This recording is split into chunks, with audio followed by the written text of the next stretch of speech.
Great, welcome. Nice to see everyone. We're kind of experimenting with the layout. If it feels like you're back in school, there's a reason for that. Anyway, I wanted to, normally we don't sit with desks and things, although it's kind of traditional during these kinds of lectures, at least in Japan, that there would be desks, kind of encouragement for people to be able to take notes and kind of get your study brain on. So we'll do this and see how it goes, and then um, I think it will be helpful. Um, if you were looking for Algebra 3, you're in the wrong place. Um, this is the Genjo Koan class. Um, hope you had time to go to the bathroom at the break. There's a hall pass in the back. So I'm so excited for these next 8 weeks. I love Dogen Zenji and Dogen Zenji's teachings. Really, that was what I was nurtured on, primarily, I would say, by my teacher when I was studying in Japan, and found it an indispensable basis for studying the Buddha Dharma in many different ways. That some are quite different than Dogen's expression. And so I'm excited to explore that together with all of you over the next 8 weeks. And we build this series as a lecture series, and the reason is because I'm going to talk a lot. And that doesn't mean there won't be time for questions.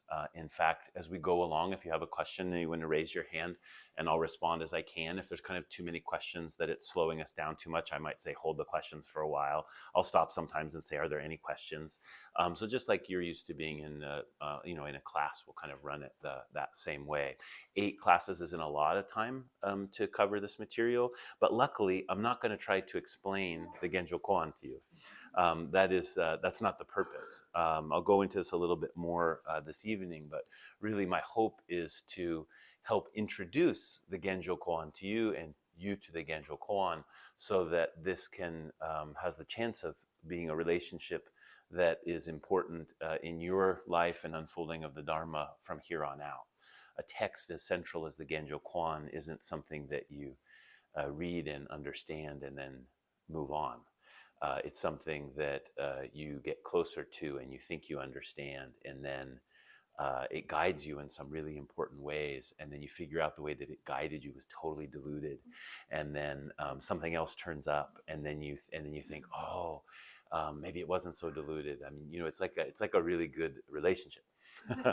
um, and so that's my aim here, is to try to go in that direction. In the way of a little bit of housekeeping, hopefully everybody has a copy uh, of the Genjo Koan. Is someone missing one here? If you could pop one up here.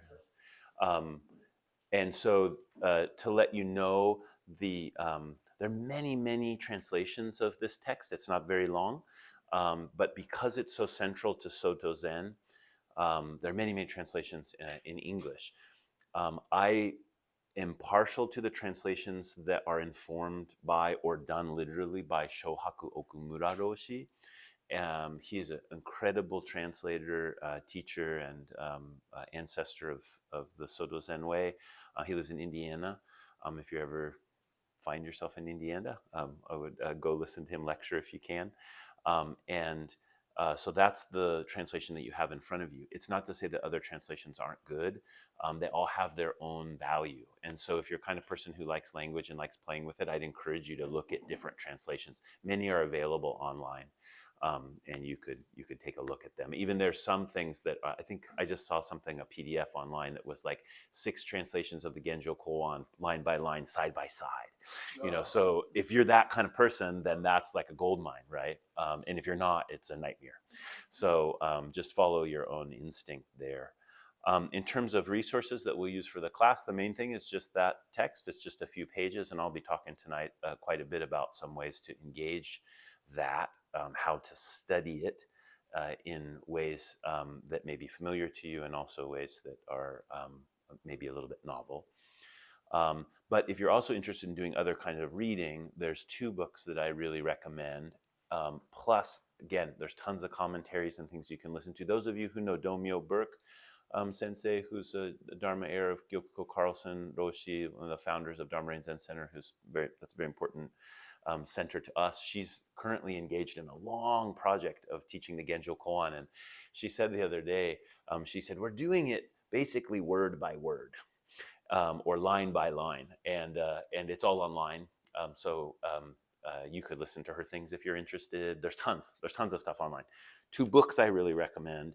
One is called Realizing Genjo Koan. This is Shohaku Okumura, again, the translator that I mentioned. This is a very good text, a commentary that helps you develop and deepen a relationship with the Genjo Koan. So if you're looking for something to read, I'd recommend this. The other one I'd recommend is called Dogen's Genjo Koan, 3 commentaries.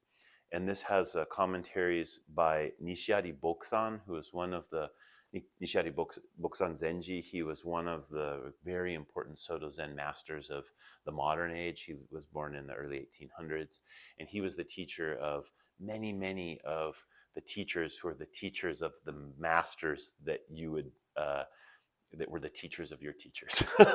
He's kind of like a fountainhead of a whole bunch of Soto Zen in the modern era. One of the people who he was a fountainhead for is Suzuki Shunryu Roshi, who was the founder of San Francisco Zen Center. Many of you probably read Zen Mind, Beginner's Mind, one of the most famous books about Zen Buddhism in the West, and particularly Soto Zen Buddhism. So there's a commentary by him, and then there's a commentary by Uchiyama Roshi, who is Shohaku Okumura Roshi's teacher. So this is also a book that I would really recommend. You know, commentaries are indispensable. We read these things which seem almost incomprehensible, or maybe totally incomprehensible. And so the commentaries are a kind of guidance to us to open up our minds to the possibilities of the text, and can really be, can be helpful. That's really what I intend to do in these lectures, is to give some commentary and help you in that way. A couple other just kind of business sorts of things. If you're unable to come to a class, and or you want to listen to the class again, we're making recordings. I hope, yeah, and we will get those up as quickly as possible. So the idea would be that over the week, if you're thinking about this and studying and you want to listen to parts of the talk again, that you'd be able to go back and look at it. Also, if you can't come here in person and you want to listen online, it's not as good, especially because I'm going to be drawing a lot of things on the very large whiteboard which I ordered, which isn't here yet. One came, but it wasn't big enough, so I'm sending it back. And we have this little one tonight. But if that's the only way you can come, please also know that that's a possibility. You can log in. And then the flow of classes will pretty much, tonight will be an introduction, and then we'll be taking chunks of the text and just moving through it. Are any questions about any of that? Try to hold on to your text and bring it with you. There will be a few copies, but you know how it is. Bring your own pencil, bring your textbook. Okay, so very quickly, Dogen Zenji, people hear this word, you hear this name all the time. So Dogen Zenji, typically we say Dogen Zenji is the founder of the Soto school in Japan. What does that mean? It means that Dogen Zenji was a monk. He lived in the early 1200s. He was a Tendai monk originally, which is a particular school of Buddhism. And then he left the Tendai fold and he started to study Zen, which was a kind of upcoming movement within Japan at that time. He studied under the masters of his day, the very early Zen teachers that were in Japan, like Eisai, who was probably the first monk who taught Zen in Japan. He was a Tendai monk, but he remained a Tendai monk and also taught Zen. And then Dogen eventually traveled to China. In China, he traveled widely and visited many teachers, many Zen teachers. It was a great, foundation of Zen in China that he was looking for. He was mostly disappointed by what he found, although he learned a lot, until he met his teacher, who we know as Genjo Zenji. and he studied with Genjo Zenji, received his entrustment of the Dharma, and then returned to Japan and started to teach the Dharma that he had received through Genjo Zenji on Mount Tendo in China. And so he wasn't trying to be the founder of the Soto school in Japan. He was teaching what he had received, and he was teaching it in the most authentic way that he could. And then, like all things, over time, that evolves into a group of people who are following that same path, and then pretty soon a denomination develops around it. This is very natural, not only within Zen, but within all religious traditions. It has upsides and downsides. So when we say the Soto school, we can get a little too caught up in the idea of, well, what is Soto Zen? There's no such thing as Soto Zen, right? But it is a word, it is a reference point that points to a certain tradition, a certain lineage, a certain groups of people who are involved in a similar activity, a similar way of trying to engage the Dharma, and look back to a group of teachers that they have in common. So it's not a thing, it's a living tradition. And Dogen Zenji is the fountainhead of that in Japan. He was also the founder of Eiheiji Monastery, which is still one of the two head monasteries of Japan in the Soto school. And his Dharma heir was named Keizan Zenji, and he was also a very, very important founder. So typically in the Soto school, we talk about Dogen and Keizan as being the two founders of the school. Dogen is always given a kind of special place because he was the first. He's the one who brought it from China. He's oftentimes referred to as very gendered, which is tricky, but he would be referred to as the father of Soto Zen, and Keizan's referred to as the mother of Soto Zen, because Keizan took care of the lineage and brought it to its fruition. And Dogen was seen as being kind of the stern teacher figure. So for what it's worth, that you'll hear that in different places. Dogen has many, many, many recorded teachings, many more than most teachers, particularly Zen teachers. So the most famous is called the Shobo Genzo, which is, we'll talk quite a bit about tonight, the true Dharma eye treasury, the treasury of the two Dharma eye. There's a lot of ways it gets translated. That's his most famous. That's a compendium of writings that he made. Most of them he gave as lectures, and then they were collected. They were lectures that were written out word for word, delivered, and then the manuscripts were saved and compiled at later dates in various ways. That's the Shobo Genzo. That's the most famous. Those texts are now not just read by Zen practitioners. These are read in philosophy departments around the world. His level of sophistication, of philosophical sophistication and expression and understanding has captured the imagination of many, many people.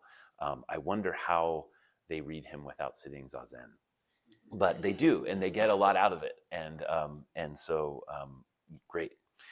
But there's also a lot of other writings, and I think that's important to mention. There's a writing called Shobo Genzo Zuimonki, which is his student Ejo collected all of these responses that he gave to students' questions, and many of them are very practical.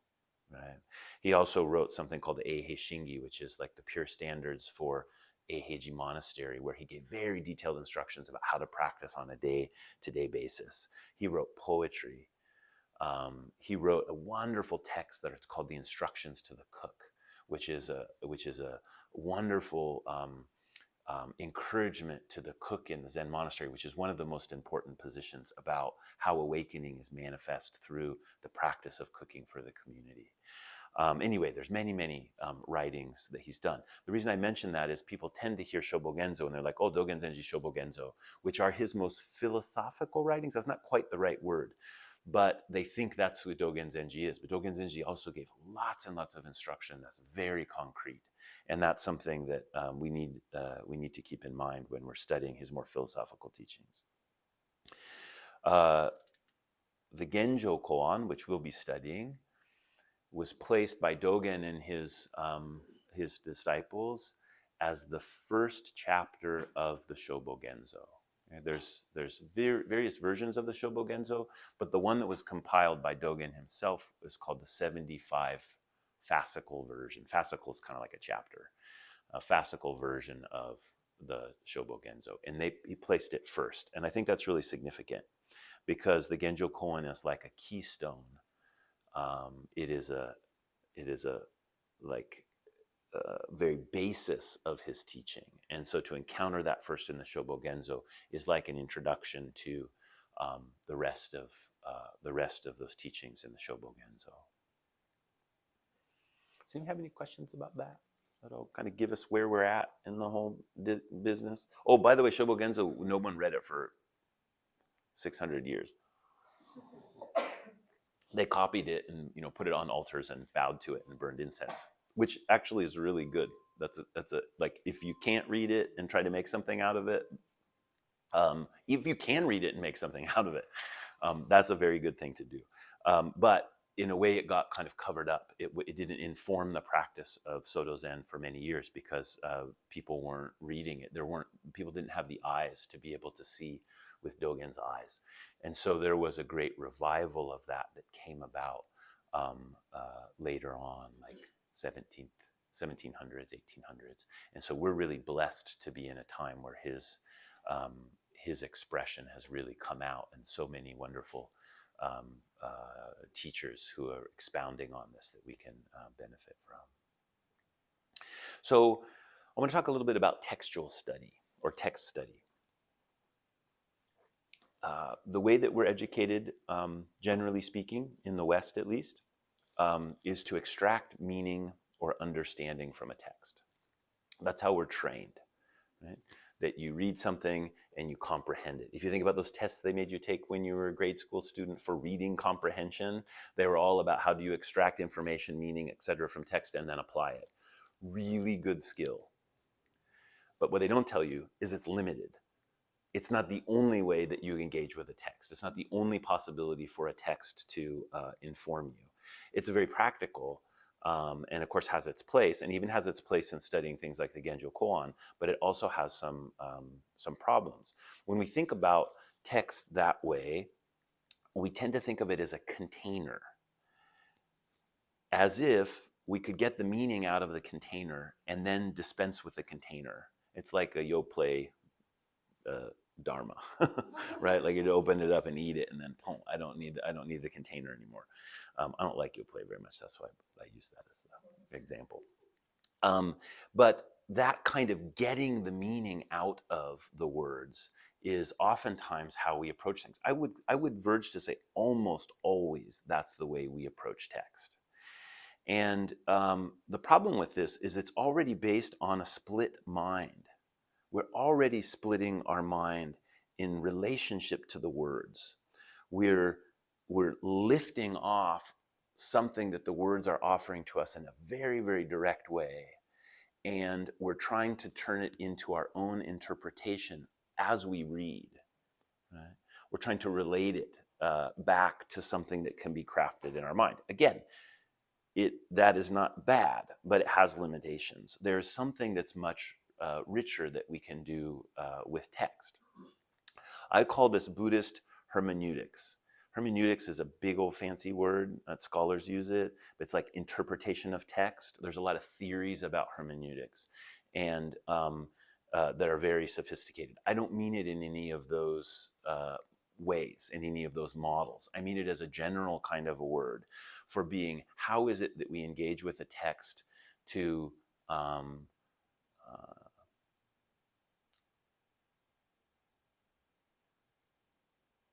the cricket's nice, to engender insight. Right? What is the way that we see through the text, or how can we allow the text to inform the way it is that we are, the way we're understanding, the way we're seeing, the way we're doing, etc. If we develop a relationship with the text in the proper way, we develop a relationship with Dogen. We develop a relationship with Dogen's mind of awakening, which is the Buddha's heart. So we think about words in that way. It's not that we're going to get something and then dispense with the container. It's that we're endeavoring to enlighten our own mind through a deep and deepening and unfolding relationship with this offering, Dogen's offering of his mind, or if you wanted to use more another kind of Zen phrase, you would say his eyeballs, right? He's offering us his eyeballs and saying, you look through these eyeballs. Dogen Zenji says that we should scoop out Shakyamuni's eye and sit in his socket. There's that kind of a little bit gritty language of the Zen ancestors of that time, at least. In this way, words are not containing, like I've said, they're leaping out. A word is a leaping out rather than a container for something. What it is pointing to is beyond the capacity of the word to contain. So the best thing the word can do is it can create a trajectory. It can be a firework kind of shooting through the sky, maybe pointing at the moon or getting us to look in that direction. And so oftentimes when we read texts, especially texts written by Zen teachers, particularly Dogen, he'll say one thing, and then a couple sentences later, he'll say something that seems to totally contradict it. Or he'll give a big explanation of a certain kind of understanding that you totally buy into, and then he'll say, if you think this way, you're totally wrong. So he's always doing this stuff to kind of catch you off guard and go this direction and that. It's because it's all leaping out. And this is so wonderful because words are free. There's a freedom in words. And the words are the freedom of the words. The words are the freedom of the words, just like you are the freedom of yourself.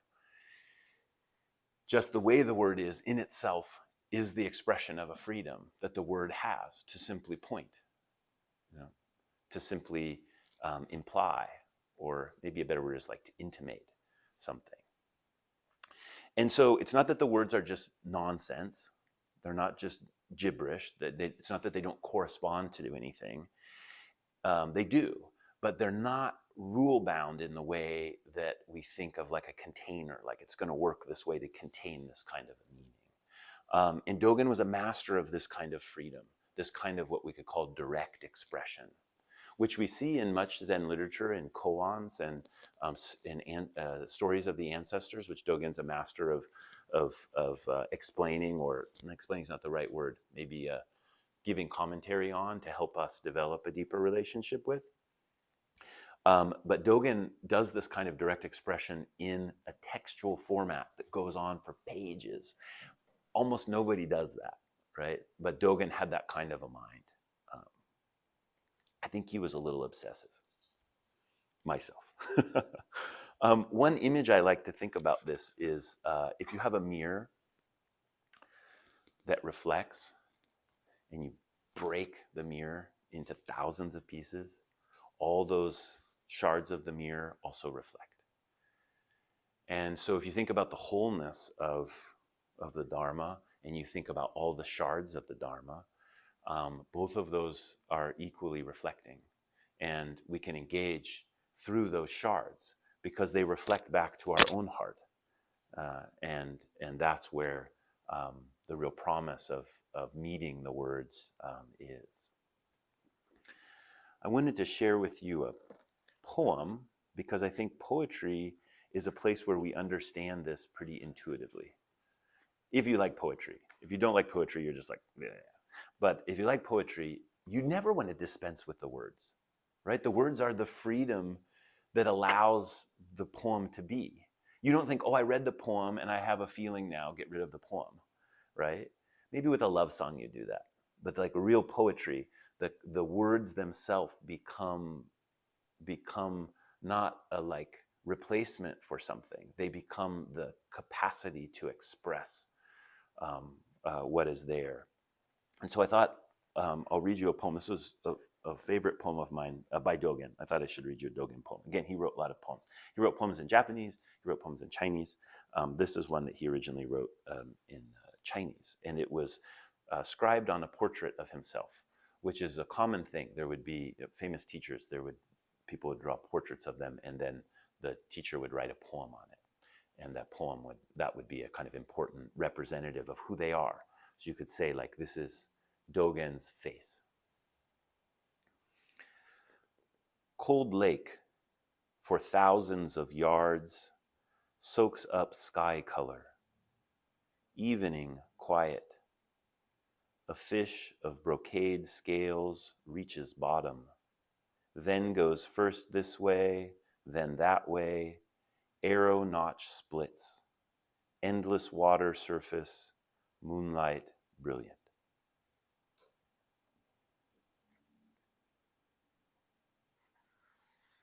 I particularly love the fish of brocade scales. You can feel something from that. But if you try to take away the fish, there's no poem, right? Okay, I'll stop preaching at you about that.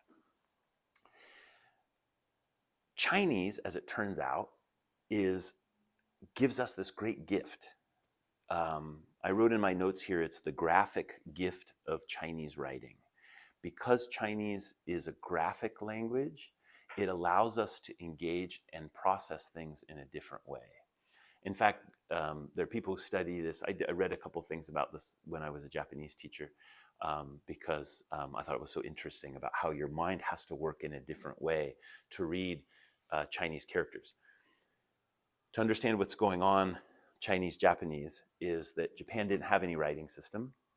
And then as they started to develop more relationship with China, at the same time that Buddhism was coming from China into Japan, they borrowed the writing system from China. So they didn't have any writing system. They didn't have a phonetic writing system, didn't have anything. They borrowed the Chinese way of writing, which is all ideograms is another way that it's called. So you're familiar with those. People get tattoos and stuff.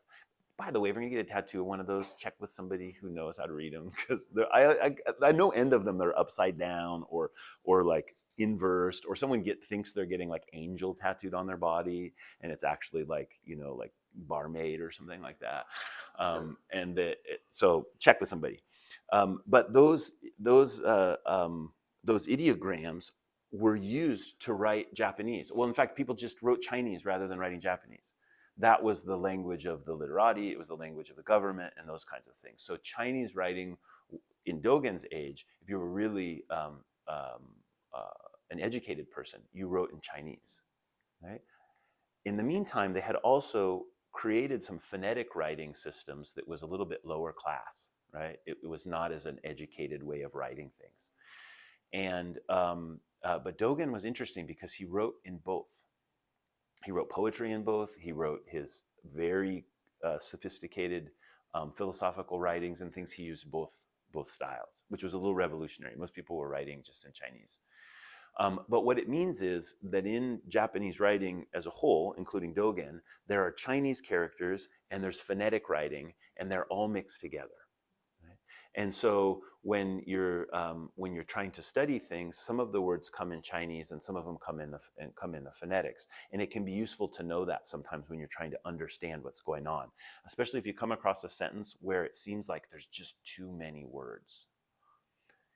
Like, true Dharma, I, treasury, mind of nirvana, wondrousness, or something like that. You're just like, wow, how those words don't all hang together. What happened is someone just put 8 Chinese characters in a row. And if you read Chinese, there's no problem with that. They just all modify each other and interrelate, and it's just just a wonderful Dharma party. But when you're reading it in English, you're trying to relate the words to each other, because that's how we read English. And in that, the way we're trying to use the context to put the thing together, it gets pretty confusing. So as we're working with that, it's good to develop, as you're trying to become more intimate with Dogen's mind, to become familiar with the way that the characters work. It doesn't mean that you need to learn Chinese characters, right? But I will be writing some Chinese characters on the board and referring to them, not because I want you to remember the characters. If you're interested, or I know some of you are can read and write Chinese or Japanese, that's great. Please use it. But I'm not doing that to try to force you into learning characters. It's just that you can learn the way that the characters function. So if you see the character and then see the English, you can think of it as a kind of a graphic unit, as opposed to always this interrelated way of thinking about things. And I want to talk a little bit about that in relationship to the Shobo Genzo that we've been talking about.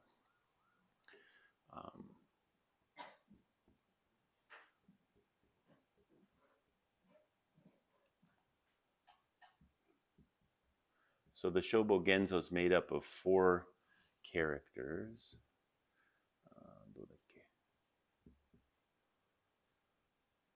Satoko-san, 書き順とかあまり見ないでくださいね。I asked her not to look at the way I'm writing the characters too closely.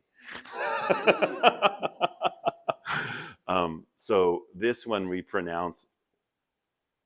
Is that big enough, the English? Can you see at the back? Okay. When I get my big board, I'll write a little bit bigger. So this is what we call Shobo Genzo. And this character means something like true. This means Dharma. This character means I. It's one of the ways to write I.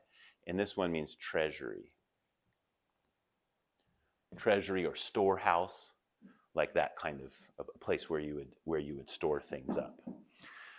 So when we look at Shobo Genzo, we commonly that's a book, right, with all these Dogen's writings. And so normally when we're reading it, we just read it this way. It's like we go through and we think of it as something like the treasury of the Dharma I that is true, right? We'll say, this is the treasury, this is compilation of the books, right? And so it's the treasury of the I of the true Dharma. And that's the way that we relate those characters very naturally. It's a good way to relate those characters.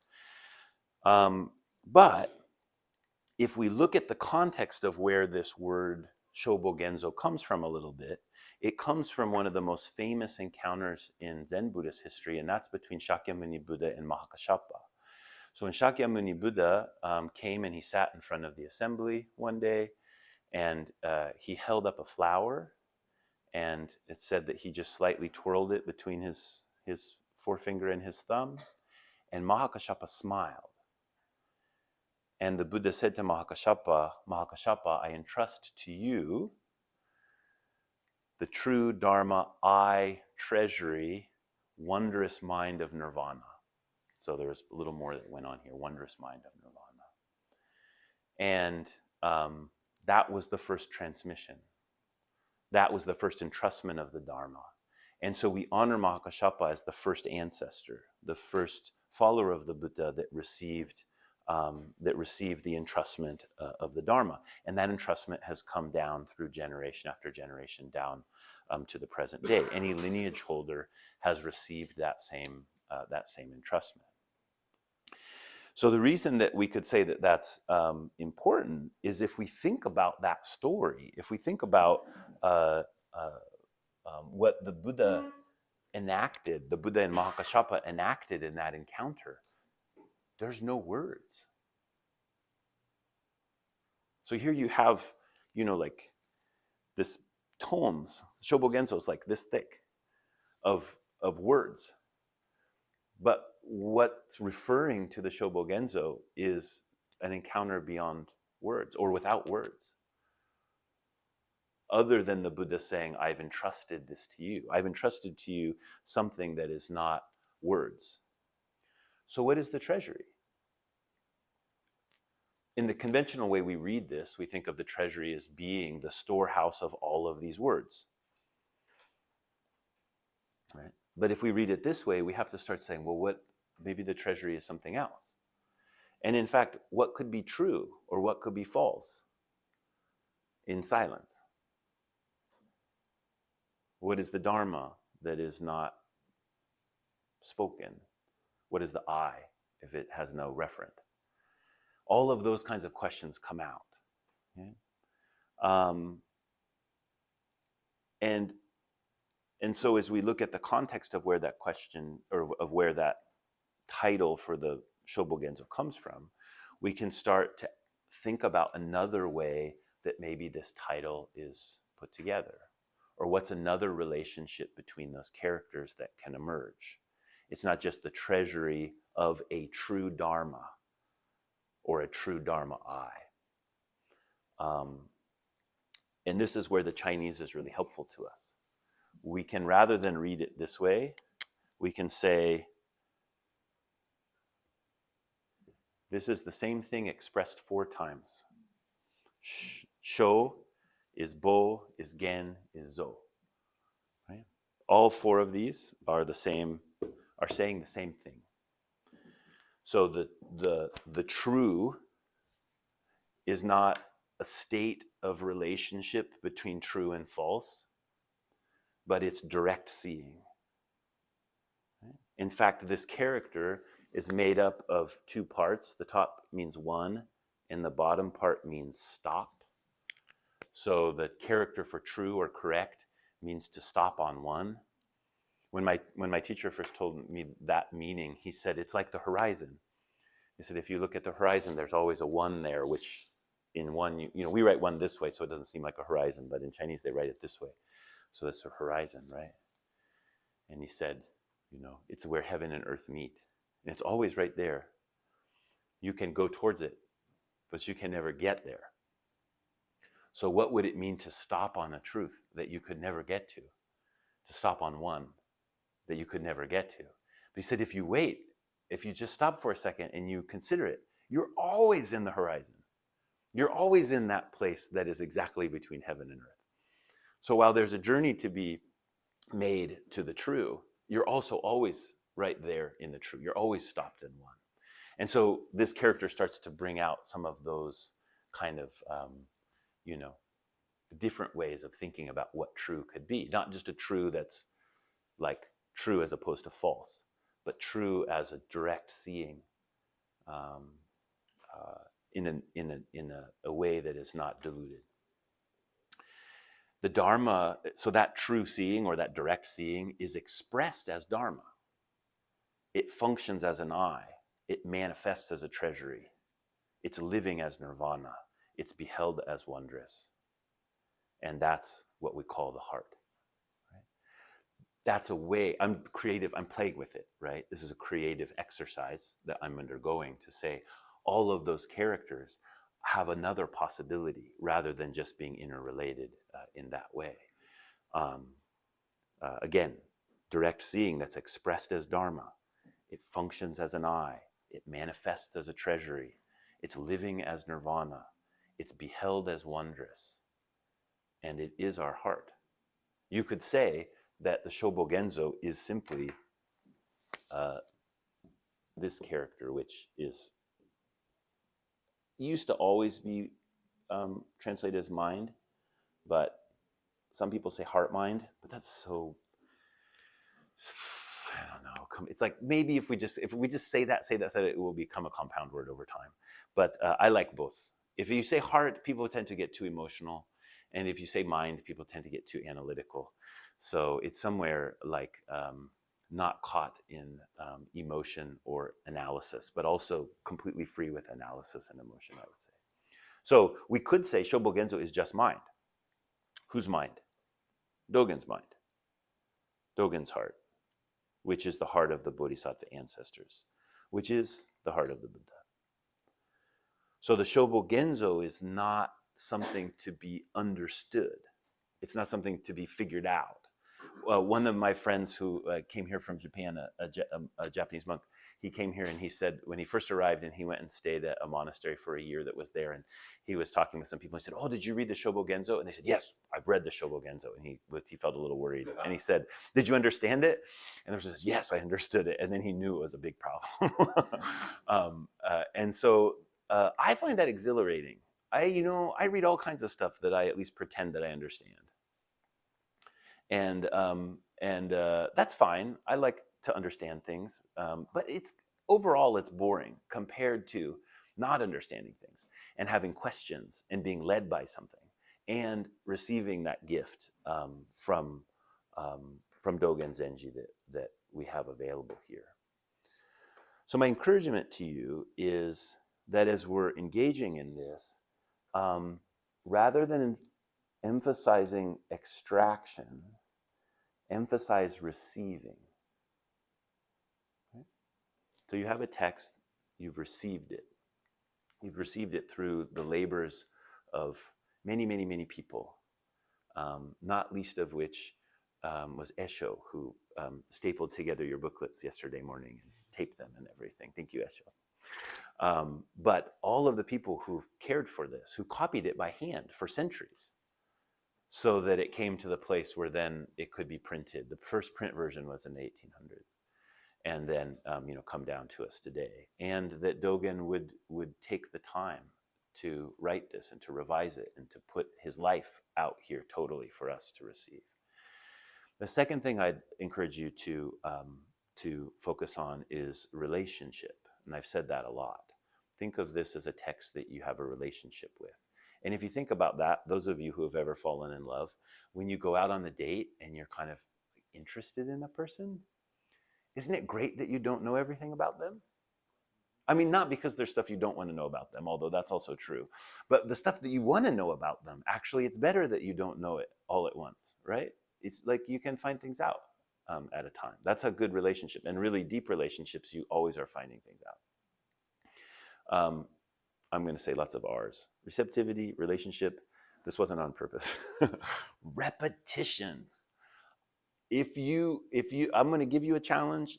You either decide to take it or don't take it is fine, but it's just a challenge you could take. Read this every day for the next 7 weeks.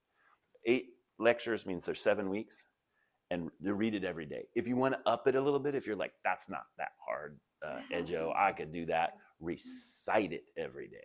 Difference between reading and reciting is reading as you sit and you read through it, usually is quite consumptive, usually is quite extractive. Our tendency in just quiet reading is to extract.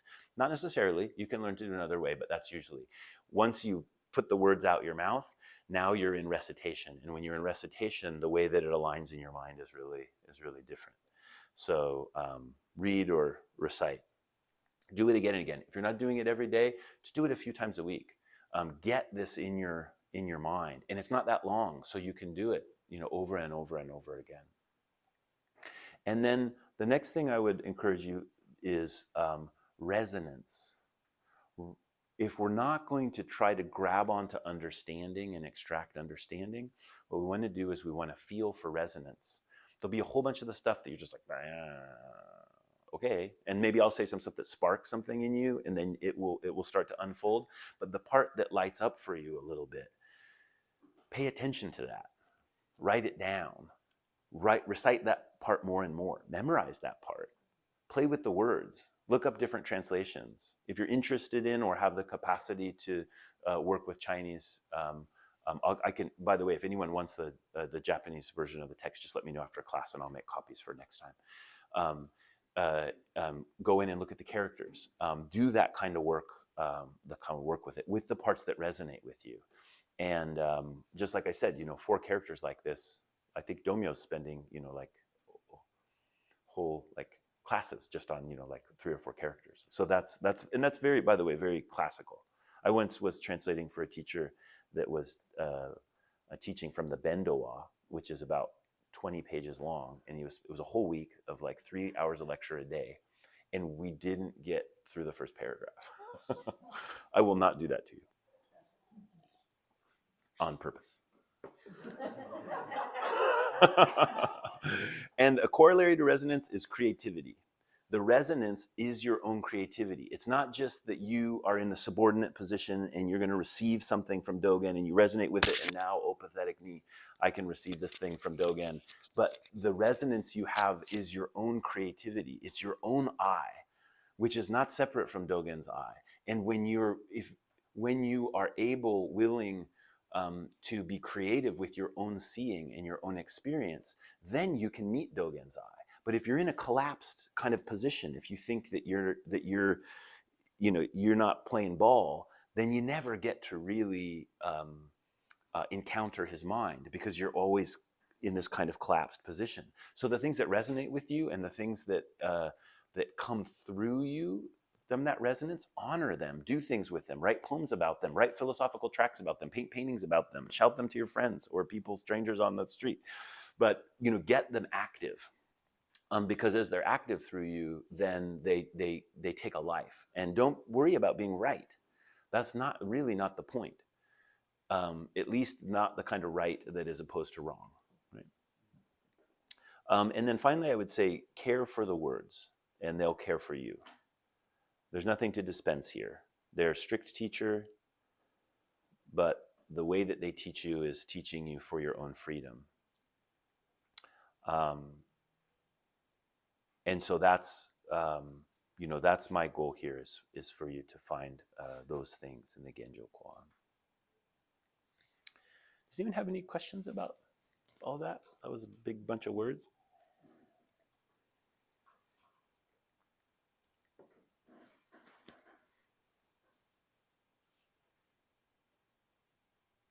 Mm-hmm. So at times I've gone to look at Chinese characters. Yeah. And most of the time, it's like, here's the character, and here's a huge list, or relatively short list sometimes, of English words that relate to it. Yeah. But very rarely do they give descriptions like you did with show. And breaking it down into composite parts and how that relates. Yeah. Is there a source that you recommend that has descriptions similar to that? Yeah, not in English. I'm not saying there isn't one, but where I go to for it's in Japanese. But if you would look for that a little bit, there may be something, and it would be a great, be helpful for other people. Another thing to know is there are characters that it works really great with, just like etymologies in English, and then there's things where it's just like, they use this part so that it would sound this way, and they use this part for some reason we have no idea. When you look at the really ancient characters, like in New Year's time, I'll write a card and send it out to everyone who's on the mailing list. I usually write in seal script, which is this very, very old type of writing. And those are so cool because most of them are like, the characters basically what they did is they took bones and like tortoise shells and they heated them up over fire and they cracked. And then they looked for shapes in the cracks. And that was the origin of ideograms. And the soothsayers or whoever it was, the sage was reading things. They were reading meaning through those cracks that were there. Not just fortune telling. I mean, they were really finding out deep truths about themselves and the world through that process. And those are the earliest characters. They got abstracted over time. So sometimes you can find good sources. I mean, in Japanese, you can find some good sources. I don't know in English that talk about those old versions of the characters too. That's kind of a side note, but it's good fun. Have a book of those, or? Yeah, I have in Japanese, I have that book of that. Yeah. I can show if you're interested. There are a couple books that have learning characters by their ancestral forms. Oh, cool. Yeah. Reiko, she can bring that information to us. Yeah. Great. Uh-huh.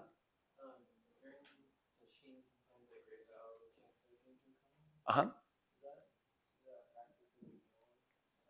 Yeah, like you recite it.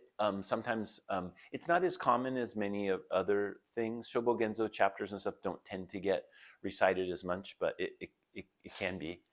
Yeah.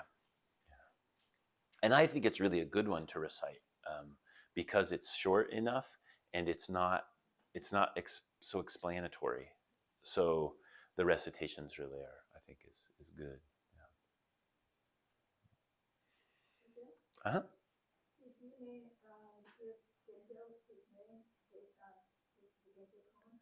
Different characters.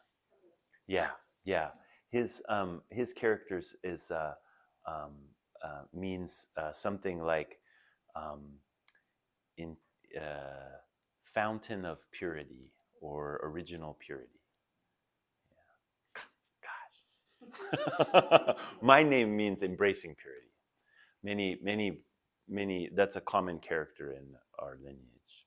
Jo. My teacher's name is Jo Shin, which means pure faith.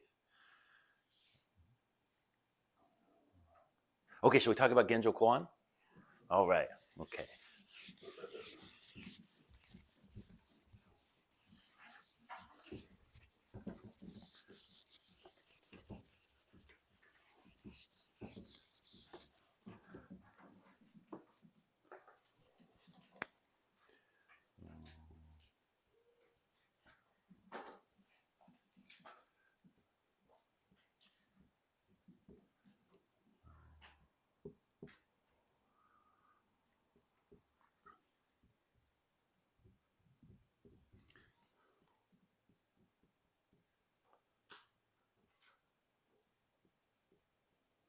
So you'll notice in Shohaku Okumura's book, he named his book, or I don't know who decided, Realizing Genjo Koan.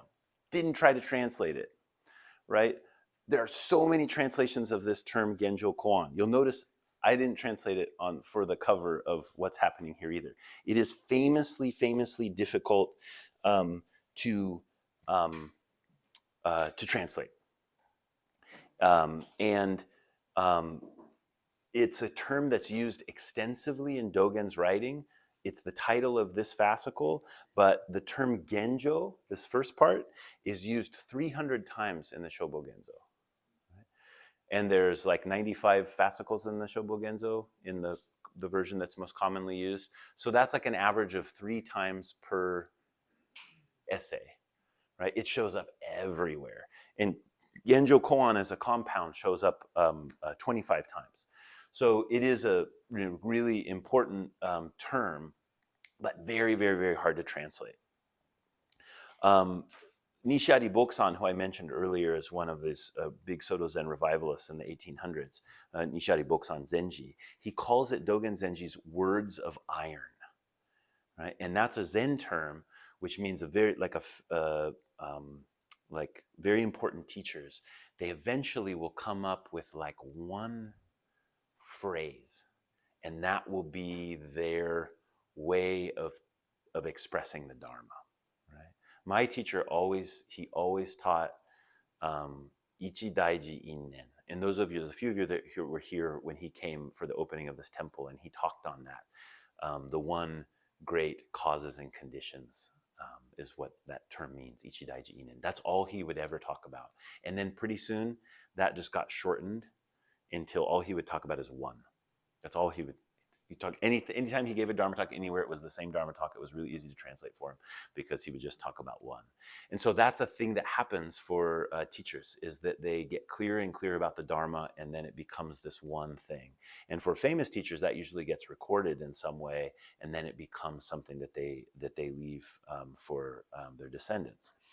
Nishiari Zenji says that Dogen sees straight through the world of the 10 directions as Genjo Koan.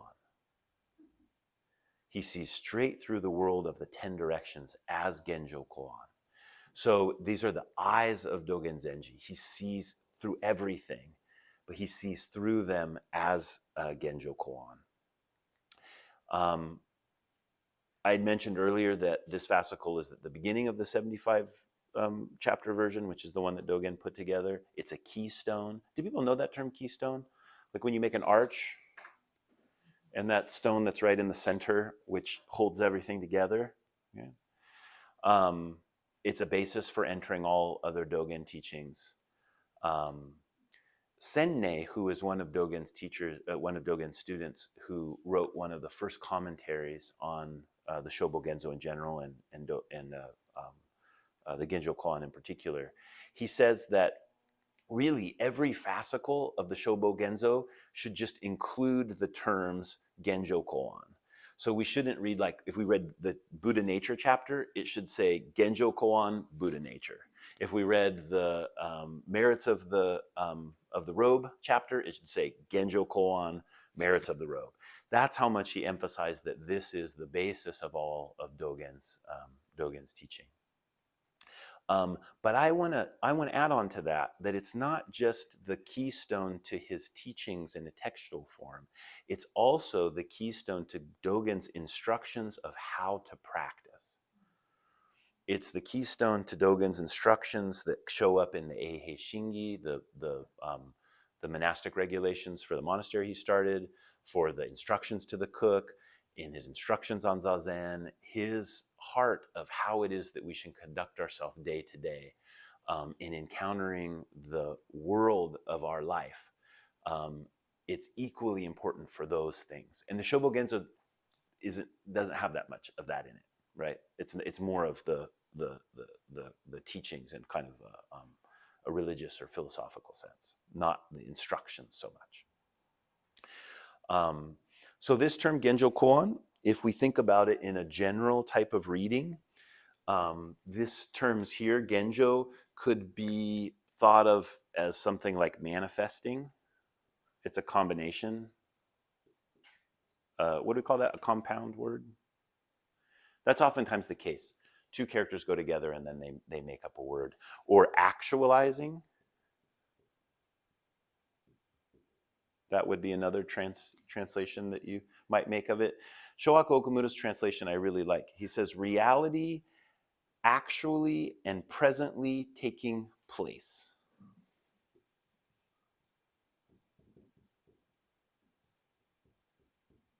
Does actually have two L's or one? Two? Gosh. Oh, I forgot to tell you, I can't spell. So I will ask sometimes, otherwise please ignore.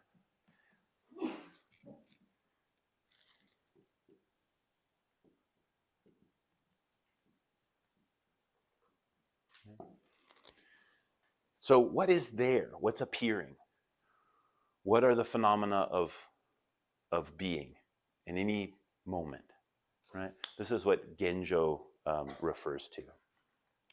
Koan, many people will be familiar with the term koan. This is a slightly different writing of koan than the one is used typically for like a Zen koan that you may be given by a teacher or you read in a collection of encounters of the ancestors. They're usually a little confusing. They bring up questions. There's a kind of conundrum inside of them. I like to think of koans as invitations. It could be an invitation that's difficult and harsh, but it's saying, here's a truth. How is it that you will encounter that truth?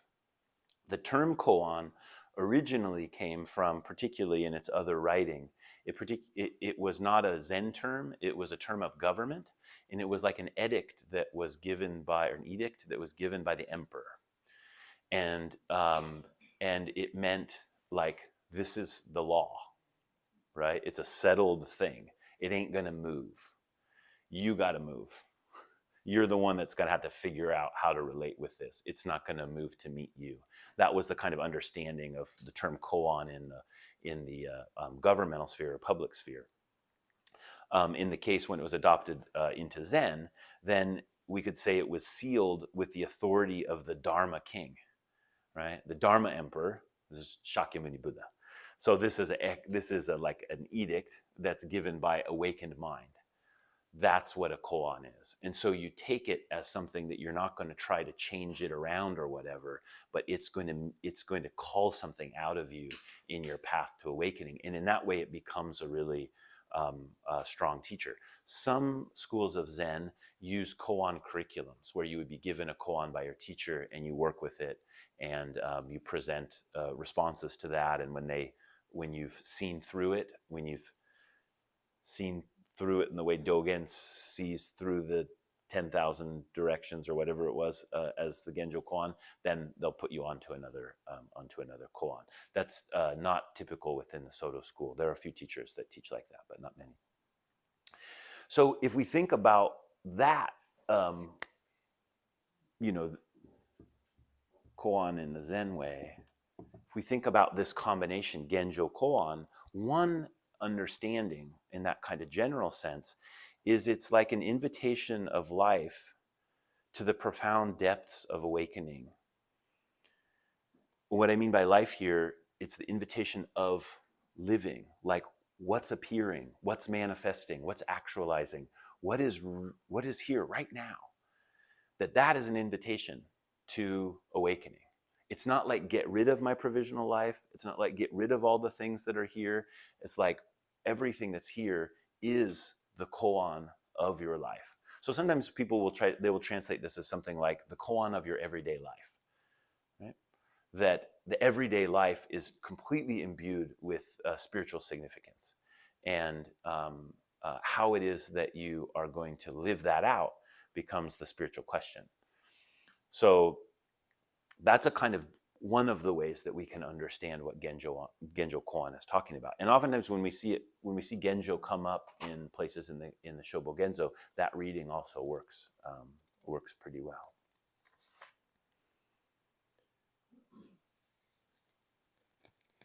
Don't you think that's a strong character of Soto Zen, that you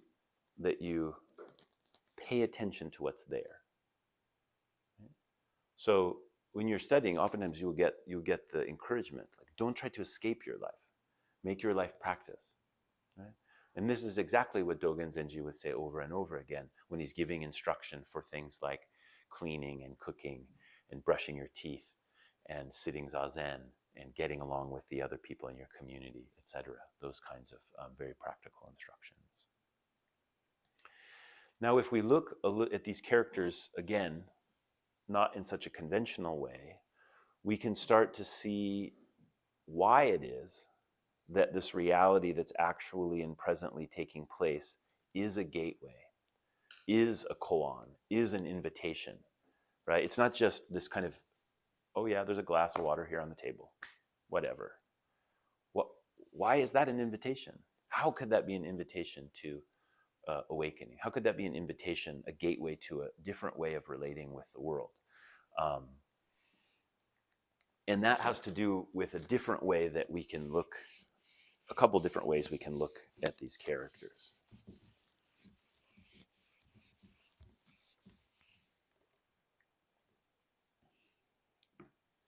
So I'm going to give you two possibilities. One here is if we stop reading these as a compound and we chop them like this, gen means itself means something like appear.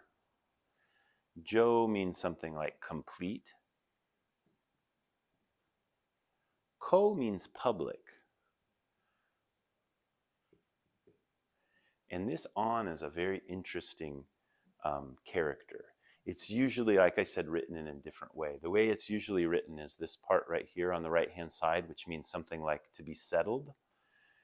It means to be settled on wood, which is would be like a desk. So if you think like an edict gets placed on a desk, that was the kind of feeling, like where the koan came from. But this writing is different. This side of the character means hand. So in this case, it means like settled in the hand or settled with the hand. It turns out that this character means something like to push into.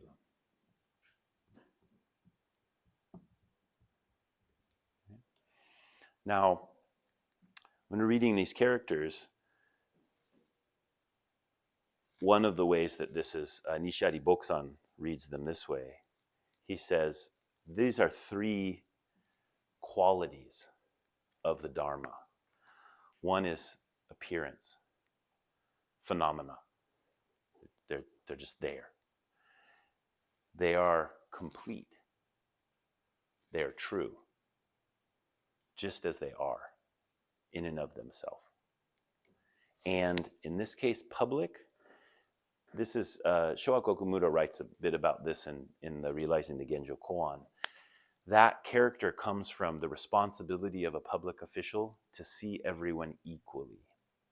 So the official, that's kind of where this character comes from, is what does that official do? The official has to administer the law.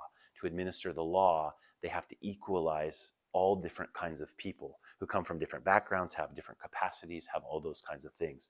So we can think of this character as being something like equalize or equal. Right? So the qualities of appearance, their completeness, and equality, that those are all pushed into through practice and through awakening.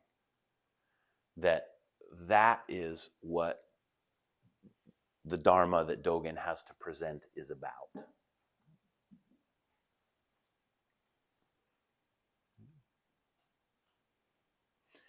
Another way to read this at the, what do you call that? At the danger of just totally overwhelming you.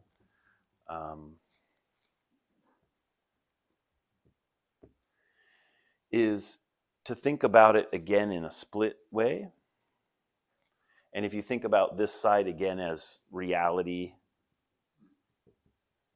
as it is presently unfolding, et cetera, and you think about this one as equal, And this last character, in Sene's commentary, he says that it means to keep one's own, he says lot, but place would work also. He translates it, keep one's own place or lot. So in this case, it's saying that reality that is appearing to you, boom, boom, boom, boom, boom, all the time, it's everything you experience, that it is both equal, everything is one whole, and it's each individual thing in its own place. That these two things are what makes reality be what it is. And it's also what makes reality spiritually potent. That this equal is like the absolute, it's the undifferentiated, it's oneness, it's wholeness. It's that thing that mostly our spiritual traditions are telling us about, the unity of God, undifferentiated consciousness, non-duality, all those things that we think of. Dogen says that's only one side of the story. Actually, Buddhism says that's only one side of the story, and Dogen has his way of expressing it, right? So it's that side of, if in other texts you might read it sometimes as emptiness, or you might read it as the principle, or you might read it as the ultimate, the absolute. But that always, on the flip side of the paper, is the relative, the differentiated, the myriad things, all of the parts. Showaku Okumura, he uses this a lot. He says it's like your hand. You can refer to it as 5 fingers, or you can refer to it as the hand. If you refer to it as the whole hand, it's the whole hand, undoubtedly. It's the whole hand. But if you focus on the 5 fingers, it's the 5 fingers. Both are true, right? You need both perspectives for a hand to function, right?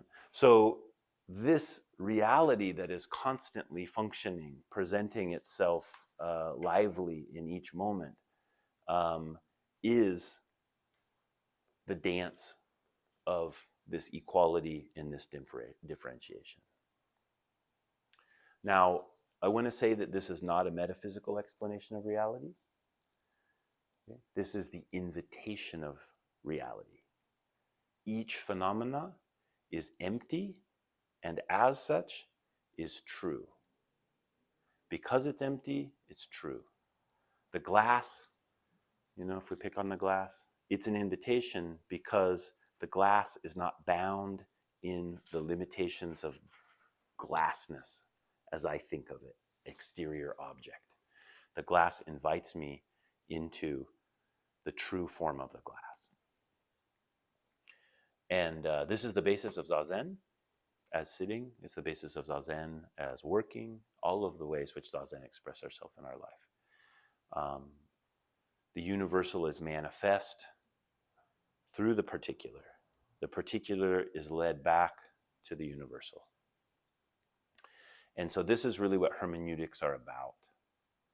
Okay? In the text, to interpret a text, we're leading the particular words of the text back to the universal. We're remembering how it is that each word reminds us, carries us back to the wholeness of things. But at the same time, the universal is leaping out as a particular. And that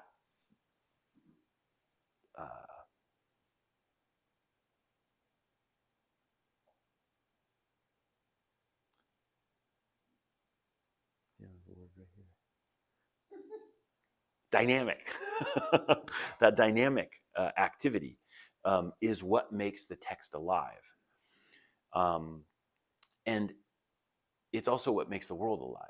So when we think about the sutra or we think about the text, the Genjo Koan is not limited to just the words that are here in this text. It is the text of the whole world.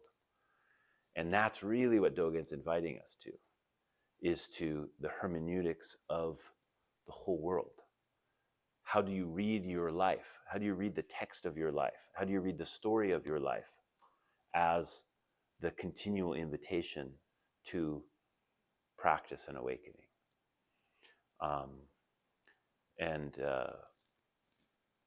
So I would just encourage you, and then we can finish up, that while you're reading this week, to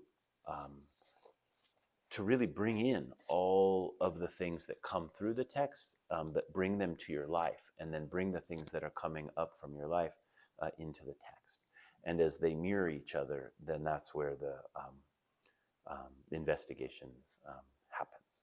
So we don't have time for questions tonight, so if you've got any, please write them down and bring them next time. We'll start going into it. Is there anything else, business stuff or anything for the good of the order that we need?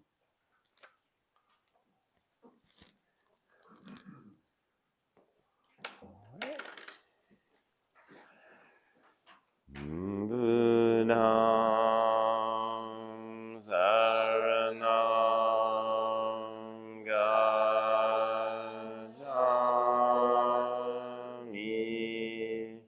dhammam saranam gacchami,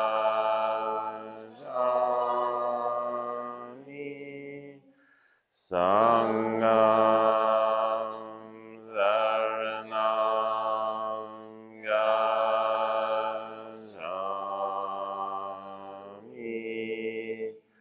nudiyambi buddham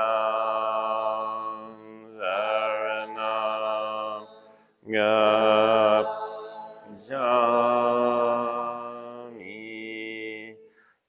nudiyambi dhammam saranam gacchami.